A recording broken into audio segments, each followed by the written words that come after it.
ඔයාලා හැමෝම ආදරෙන් පිළිගන්නවා ස්ටාර්ට්අප් ලැබ් අපි අරගෙන එන අලුත්ම වීඩියෝ එකත් එක්ක.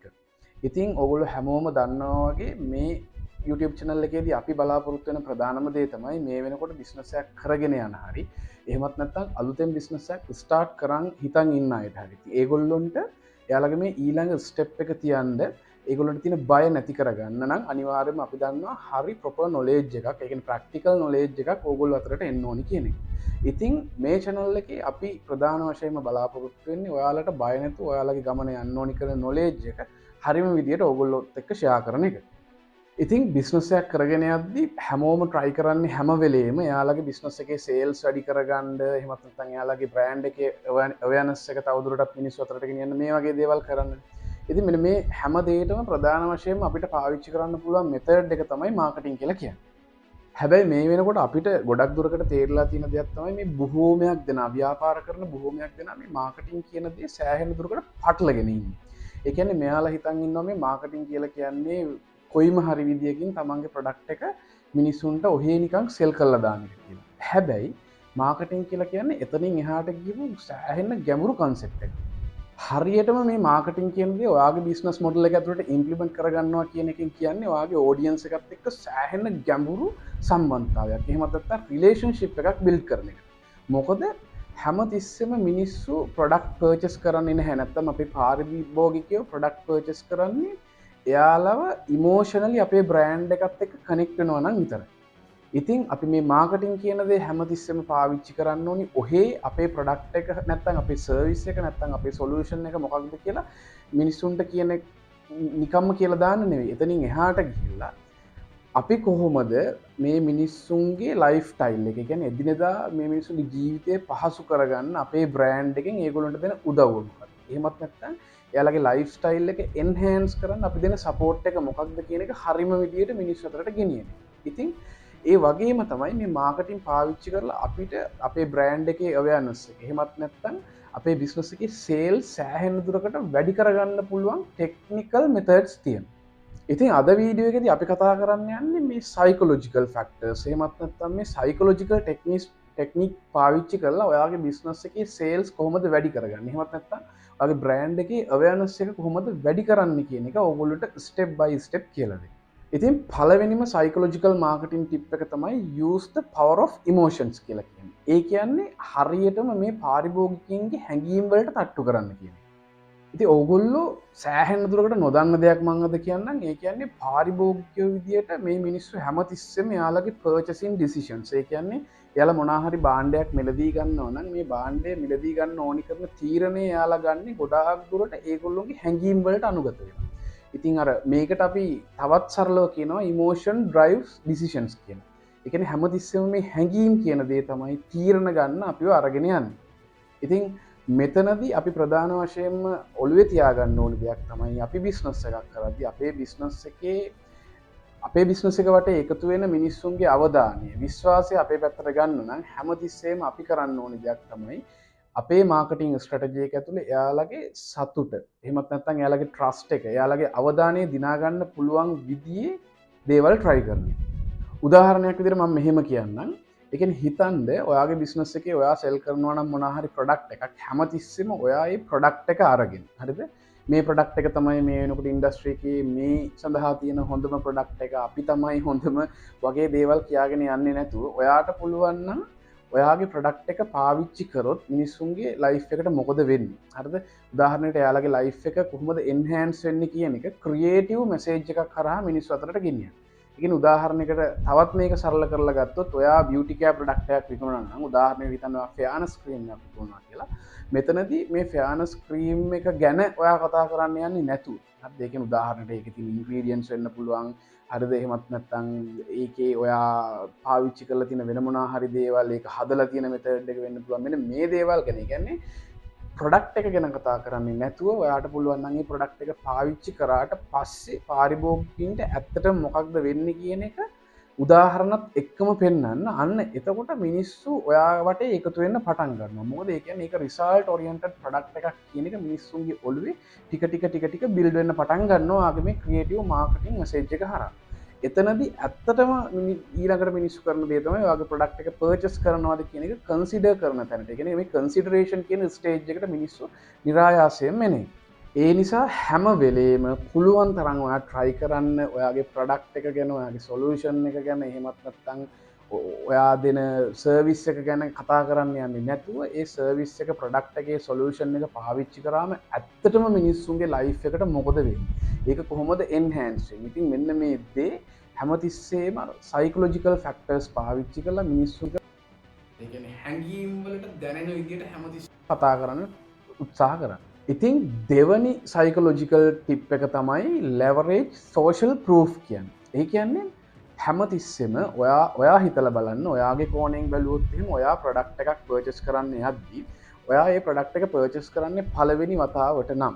හරිද? එතකොට ඔයා කරන දෙයක් තමයි මේ ප්‍රොඩක්ට් එක කලින් පාවිච්චි කරපු මිනිස්සු ඇත්තටම මේ ප්‍රොඩක්ට් එක ගැන මොනවද කියලා තියෙන්නේ කියන දේ ඔයා හොයන්න සෑහෙන දුරකට පෙළඹෙන එක. ඒ කියන්නේ උදාහරණයකට ගත්තොත් මමත් එහෙමයි. මම මොනවා හරි ප්‍රොඩක්ට් එකක් පළවෙනි වතාවට පර්චේස් කරන්න යනවා නම් අනිවාර්යයෙන්ම මම මේ ප්‍රොඩක්ට් එකට තියෙන Google reviews වෙන්න පුළුවන්, මේ ප්‍රොඩක්ට් එක සෙල් කරන වෙන platform වල තියෙන review section එකේ තියෙන feedbacks වෙන්න පුළුවන්. මෙන්න මේ හැමදේම කියෝ බහුතරයක් මිනිස්සු මේ ප්‍රොඩක්ට් එක ගැන කියලා තියෙන්නේ මොන වගේ දෙයක්ද? ඒකෙන් මට දැනෙන්නේ පොසිටිව් ෆීලිං එකක්ද කියන එක කන්ෆර්ම් කරගන්න හැමතිස්සෙම මමත් සෑහෙන දුරකට try කරනවා. එහෙම try කරලා මට ඒක හරහා ඒ ප්‍රොඩක්ට් එක ගැන විශ්වාසයක් එනවා නම් අනිවාර්යයෙන්ම මම මේ ප්‍රොඩක්ට් එක පර්චේස් කරන්න පෙළඹෙන්න තියෙන probability එක සෑහෙන දුරකට වැඩි වෙනවා. ඉතින් ඒක මට විතරක් නෙමෙයි, මේක බලන ඔයාටත් ඒ වගේම මේ ලෝකේ ඉන්න අනිත් හැමෝටමත් සෑහෙන දුරකට පොදු දෙයක්.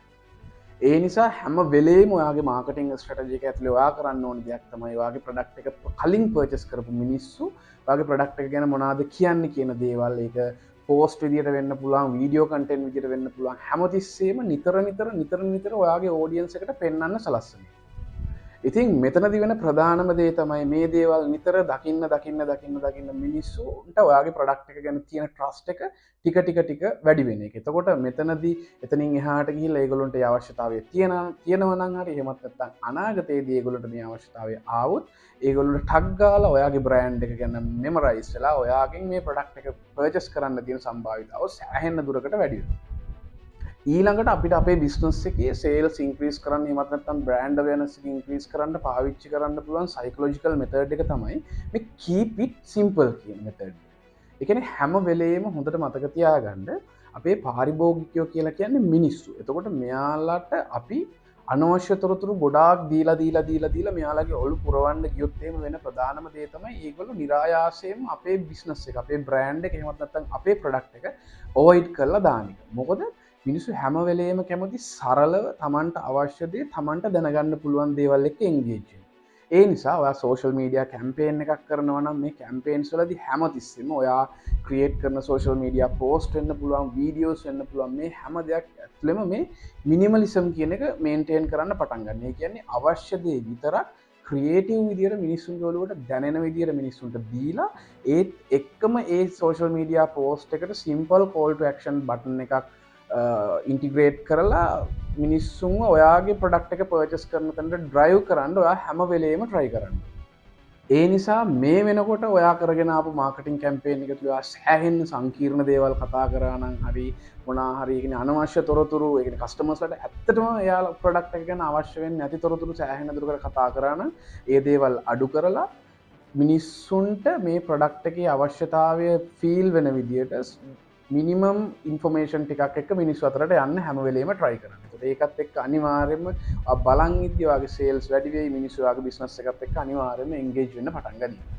මෙතනදී ආයෙත් මතක තියාගන්න ඕන ප්‍රධානම දේ තමයි මේ ඩීටේල් අඩුවෙන් කියන්න කියන එක ඇතුළතදී මම කොයි වෙලාවකවත් කියන්නේ මිනිස්සුන්ට ඔයාගේ ප්‍රොඩක්ට් එක ගැන අවයර්නස් එක හරි විදිහට නොදී ඉන්න කියන එක. ඔයා දැනගන්න ඕනේ ඔයාගේ ප්‍රොඩක්ට් එක එළියට ගෙනියද්දි මේ සයිකොලොජිකල් පැටර්න්ස් ඇතුලේ ඔයා මොන වගේ ඉන්ෆෝමේෂන්ස්ද එළියට දෙන්න ඕනේ මිනිස්සුන්ගේ ඇටෙන්ෂන් එක ඔයාගේ පැත්තට ගන්න කියන එක ගැන.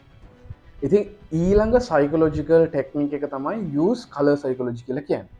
ඉතින් බිස්නස් කරන ගොඩ දෙනෙක් නොදන්නවා වුණාට මේ කලර්ස් කියන දේ සෑහෙන දුරකට අපේ පාරිභෝගිකයන්ගේ පර්චේසින් ඩිසිෂන් එක. ඒක එහෙමත් නැත්නම් මොන හරි භාණ්ඩයක් මිලදී ගන්න යාලා තීරණය කරද්දි සෑහෙන දුරකට බලපාන. හැබැයි ලංකාව ඇතුළේ තියෙන ප්‍රශ්නේ තමයි ලංකාවේ බිස්නස් කරන බිස්නස් ඕනර්ස්ලා ගොඩ දෙනෙක් මේ කලර්ස් කියන දේ හරියට තමන්ගේ ලොගෝස් ඇතුළේ වෙන්න පුළුවන්, තමන්ගේ පැකේජින්ග්ස් ඇතුළේ වෙන්න පුළුවන්, එහෙමත් නැත්නම් තමන් කස්ටමර්ස්ලාට දෙන මොන හරි ඩොකියුමන්ටේෂන් එකක් ඇතුළේ වෙන්න පුළුවන්, තමන්ගේ වෙබ්සයිට් එක ඇතුළේ වෙන්න පුළුවන්. මේ කිසිම තැනකදී හරියට මේ කලර් සයිකොලොජි කියන එක මෙයාලා පාවිච්චි කරන්නේ නැහැ.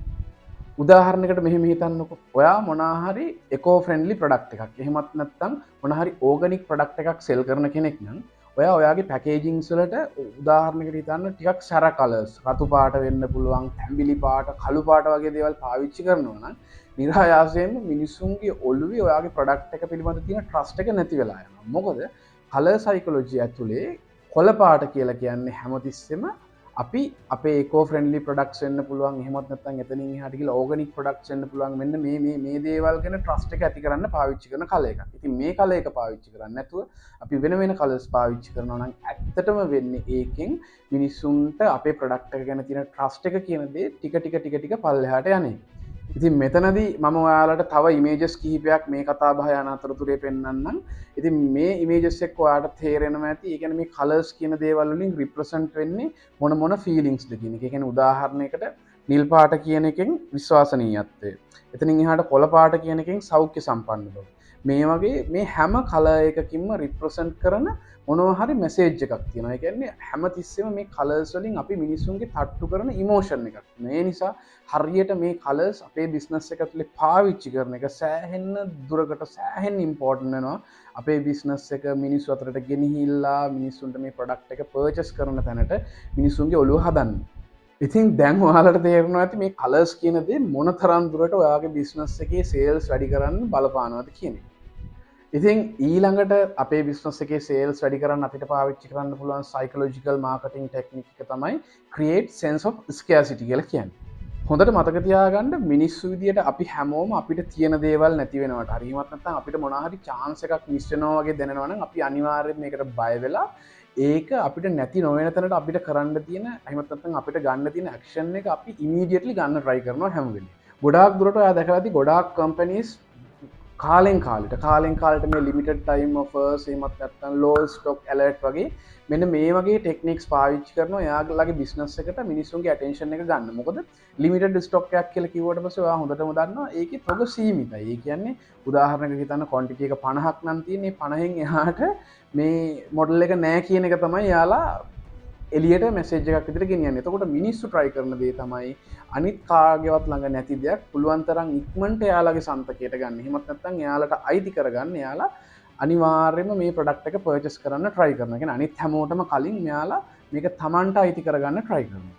ඒ නිසා හැම වෙලේම ඔයාගේ මාකටිං කැම්පේන්ස් ඇතුලේ මේ ස්කෑසිටි කියන එක එහෙමත් නැත්නම් create sense of scarcity කියන ටෙක්නික් එක පාවිච්චි කරන්න මෙතනදිත් ඔයාට ඔයාගේ බිස්නස් එකේ sales සෑහෙන දුරකට improve කරගන්න පුළුවන්.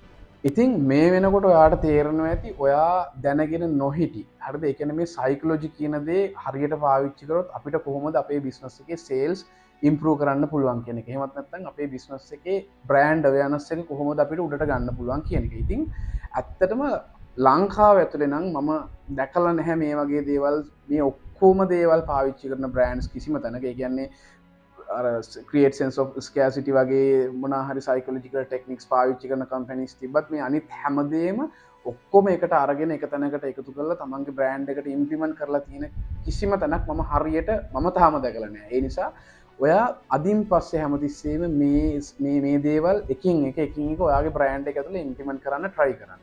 ඔයා අලුතෙන් බිස්නස් එකක් පටන් ගන්න ඉන්නවා නම් ඔයා බිස්නස් එක පටන් ගන්නත් කලින්ම ඔයාගේ ප්‍රොඩක්ට් එකට මේ කියපු සයිකොලොජිකල් මාකටිං ටෙක්නික්ස් කොහොමද ප්ලාන් කරන්නේ එහෙමත් නැත්නම් ඉම්ප්ලිමන්ට් කරන්න කියන එක හිතලා ඔයාගේ ප්‍රොඩක්ට් එක එළියට ලොන්ච් කරන්න. එතකොට ඔයාට බය නැතුව ඔයාගේ බිස්නස් එක ඉස්සරහට ගෙනියන්න පුළුවන්. වගේම අනිවාර්යයෙන්ම සෑහෙන පිරිසකගේ අවධානය නිරායාසයෙන් ඔයාගේ බිස්නස් එක පැත්තට අරගෙන ඔයාගේ බිස්නස් එකේ සේල්ස් වැඩි කරගන්න ඔයාට අනිවාර්යයෙන්ම පුළුවන්කම ලැබෙනවා. ඉතින් මෙච්චර වෙලා අපිත් එක්ක රැඳිලා ඉඳලා මේ වීඩියෝ එක ඔයත් බැලුවා නම් අපේ YouTube channel එක subscribe කරන්න. මොකද අපි ඉස්සරහට තවත් මේ වගේ සෑහෙන informative දේවල් ඔයාට ඔයාගේ business එක enhance කරගන්න, ඔයාගේ business එකේ sales වැඩි කරගන්න, ඔයාට කරන්න පුළුවන් දේවල් එහෙම නැත්නම් ඔයාගේ business එක වැටෙන්නේ නැතුව ඔයාට කරගෙන යන්න ඕනි කරන knowledge එක share කරන්න අපි බලාපොරොත්තු වෙනවා. ඒ නිසා අපිව subscribe කරන්න, මේ වීඩියෝ එක like කරන්න, ඔයාගේ යාළුවොත් එක්කත් මේ වීඩියෝ එක share කරලා අපිට පොඩි support එකක් අනිවාර්යයෙන්ම දෙන්න.